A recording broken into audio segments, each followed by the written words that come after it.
Following the recent enchanting snowfall, the picturesque tourist resort in Sonmarg in India's Jammu and Kashmir is buzzing with vibrant activities, drawing a large number of visitors seeking a winter wonderland experience.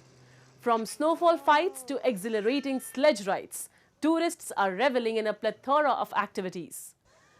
Earlier, a lack of snowfall had led to empty ski resorts and holiday cancellations in Kashmir, with scientists linking the unusual winter to the El Nino weather phenomenon.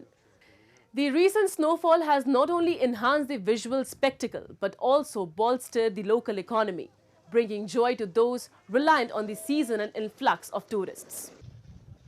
करते मैंने लोगों को बहुत सारे लोगों को देखा है जो फॉरेन घूमे लेकिन कश्मीर नहीं देखा। कश्मीर नहीं देखा तो मतलब कुछ नहीं देखा आपने। भारत में रहते हो या कहीं पर भी रहते हो तो आपको कश्मीर तो हर 100% देखना ही चाहिए। और यहाँ पे जो सुविधाएं दी जा रही है तो अभी बहुत आसान है घूमने के लिए। हमने वीडियो देखे तो पता चला लगा कि हमारा सारा पैसा डूब जाएगा क्योंकि यहाँ भी बर्फ था नहीं, ठीक है। लेकिन नसीब भगवान का अपना भी यहाँ पे आके बहुत मजा आया, काफी अच्छा है, ठीक है। बंदे भी अच्छे, लोग भी अच्छे, और लोगों को भी मैं एडवाइस करूंगा कि प्लीज आओ, कश्मीर बहुत बढ़िया जगह है।